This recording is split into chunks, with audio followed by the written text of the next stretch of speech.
Hey, welcome back to Cooking with the Jacobs.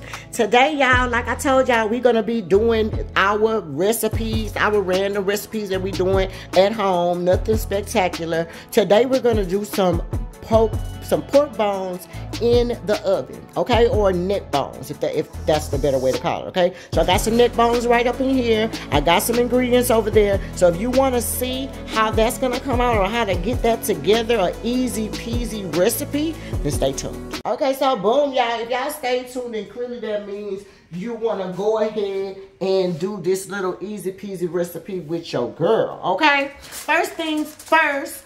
Welcome back to our channel. I'm so glad you decided to stop by and all of that good stuff. If you enjoyed the video, please make sure that you hit that like button, y'all. We normally don't say that on our channel, but we want to make sure if you like the video, please make sure you hit that like button for us, okay? Also, hit that subscribe button if you are new around here. We would love to have new people over here with us with Cooking with the Jacobs, okay?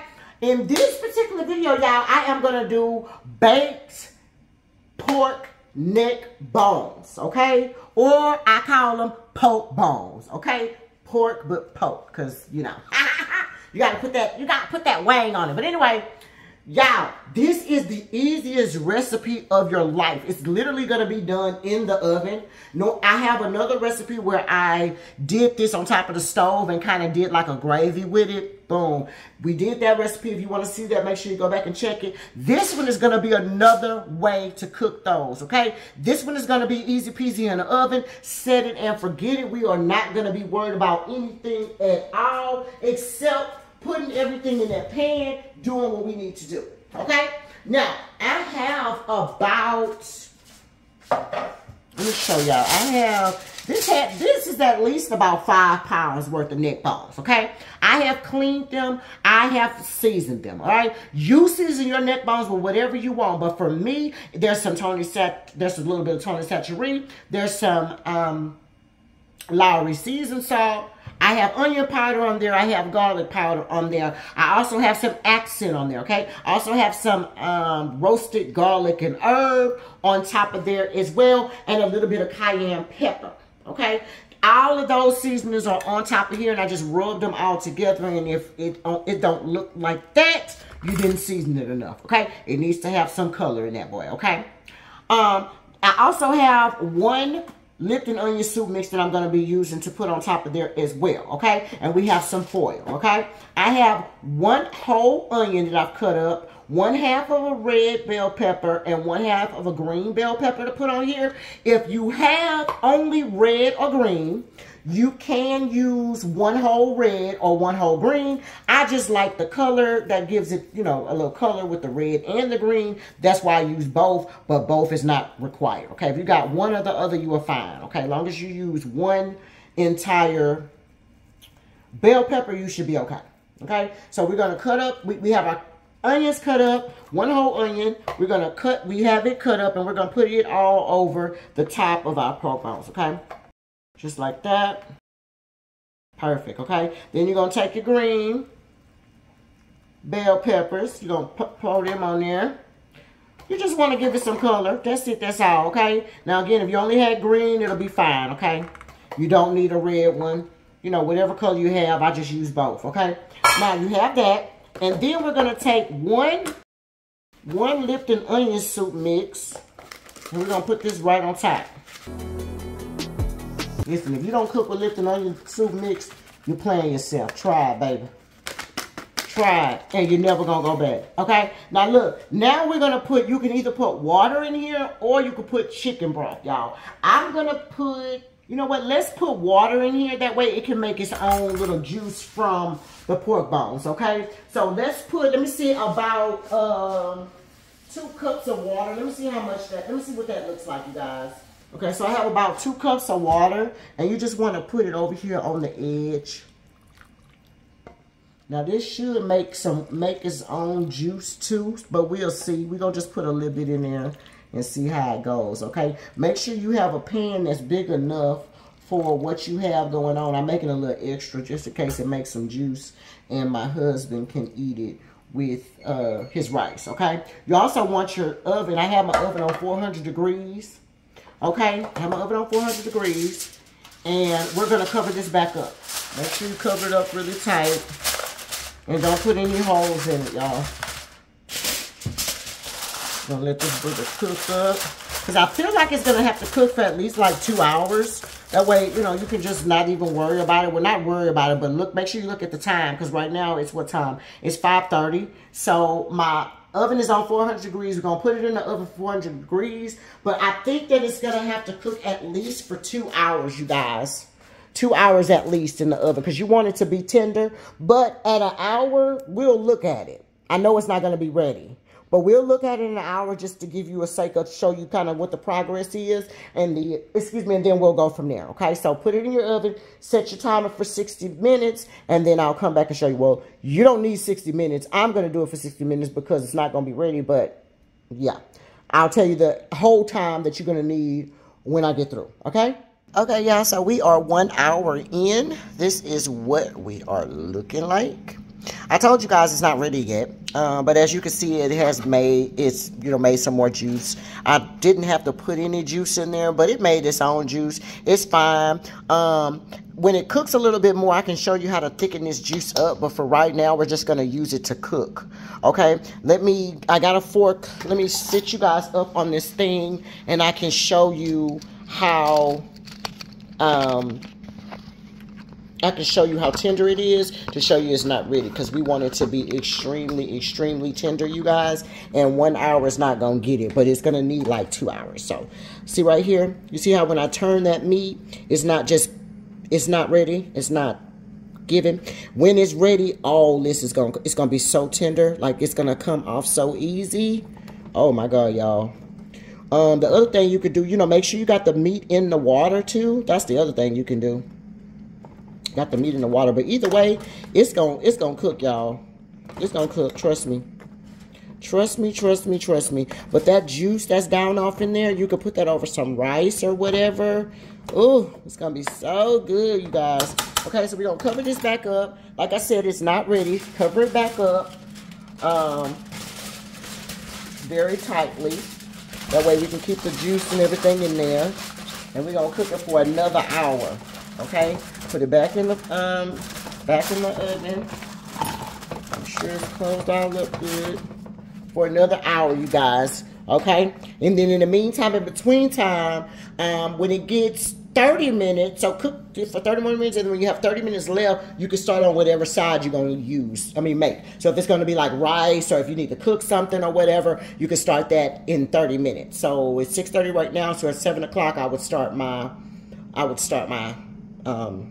what am I trying to say? I would start my side, but, whatever. But if you don't have a side, you just do whatever. But just make you some rice on the side. This could be perfect with rice. I'll show you how to thicken this up. But we need to give it some more time. Let me cook it for another hour, and then we can thicken it up. Okay? So, yeah. Put it back in the oven for 1 hour, and then we'll be back. I wanted to show y'all where we are as far as what we looking like and the tenderness, okay? First of all, that juice in there. You can see that juice in there. And then this is where we are with the meat. Okay, you see how it's easier to come loose now, but it's not all the way tender like it needs to be. It's going to get a little bit more tender than that, okay? It's going to be like, can break it with your hands, all right? Because we want to be able to get all the meat out of there. But in the meantime, in between time, let me show you how you can thicken up this little gravy or this little juice that's up in there. You can thicken it up with some flour, or you can use, like if you have some brown gravy package, you can use that too. This is like almost 1/4 cup of flour. We're going to put that in there in a little bowl on the side. So it's not a full 1/4 cup, maybe like a little bit less than 1/4 cup of water. Of flour, y'all. And then you're going to take the juice that's in there, and I'm going to pour it in here. Okay, so you're going to pour almost all of the juice in there. You're gonna whisk it until there's no clumps and bumps, okay? And because it's hot, it'll help the flour to dissolve, but just mix it. Just like that. See that color? That's all from the juice that was already from the pork bones, okay? That was like the juice it already made. So you don't have to use any brown gravy or anything like this. This is going to be pork gravy right here, okay? Because remember, all we added was water. And the seasoning from it came from the pork and from the seasoning that's in the pork, okay? Now, we have it to this consistency. Now, I'm going to fill this up with water. Okay, y'all. So, here it is right here. All I did was fill it up with water and mix it. Okay, so that just kind of makes it not as thick as it was. And don't worry, it's going to cook down. So, it's going to be back, you know, it's going to get back thick. But you just don't want it to start off too thick, okay? And you're going to pour this juice back in your bowl. I mean, back in your pan or whatever. Yeah, the easiest gravy in your life. Literally. You can't say you don't know how to make gravy. Okay, so that's how that looks. See? Okay, now we're going to cover this back up. And we're going to cook it for, I want to say it's going to be 30 minutes. But we're going to check it in 15. And I'll show you that it has thickened up and everything like that. But I think it's going to take 30 minutes for it to be ready. Okay, so it's 7:30 now. And I'll be back in 15 minutes to show you that, to show you where we are and that the gravy has thickened up. But I guarantee you it's not going to be all the way ready until 30 minutes. So we'll be back in 15, but it's going to take 30, okay? Okay, y'all, this is the 15-minute mark. Good.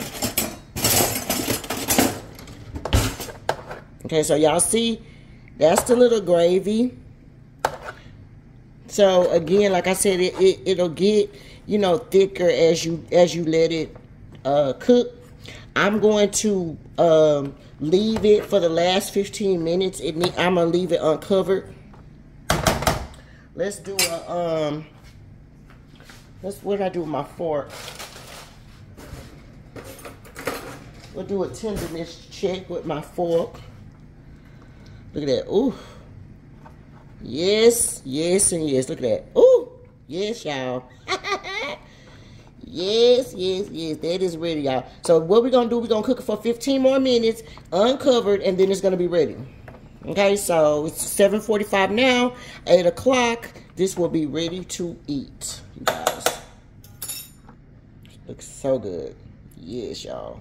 Okay, so 15 more minutes. So a total, it'll be 2 hours. I told you guys 2 total hours. So if I was you guys, you could set it and forget it. Cook it for 1.5 hours. Make the gravy from the juice. Cook it the last 15 minutes uncovered. But for a total of 2 hours. Okay, that will be my suggestion. You shouldn't have to stop it and stop it. Cook it for a whole 1.5 hours on 400, covered up. You're going to have 30 minutes left, but for the last 15 minutes, take the top off and let it finish cooking for the last 15 minutes. Okay? And this is going to be perfect. So I'll see you guys in 15 minutes. Okay, y'all, this is it. This is the final product. They are done. It looks super duper good. Let me show you guys the gravy. Hold on, let me put you on the stand so I can have both of my hands. So this is the gravy. Look at that. Right over all of that good old neck bones. So good. Now you can put that over rice or whatever. And like I said, I have some broccoli cheese casserole that we're going to make for my husband's plate.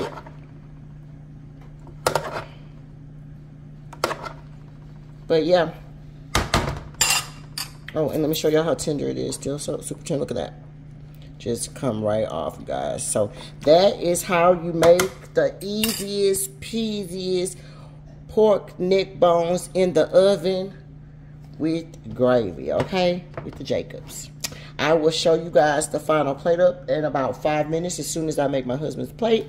And that will be it. Cooking with the Jacobs. Okay, guys, here's the final plate up of the pork bones in the oven, or neck bones in the oven, We did have a little rice because my husband wants the gravy that came with it, but we also have some broccoli cheese casserole in there. So yeah, this is the final plate up of the little meal here, cooking with the Jacobs.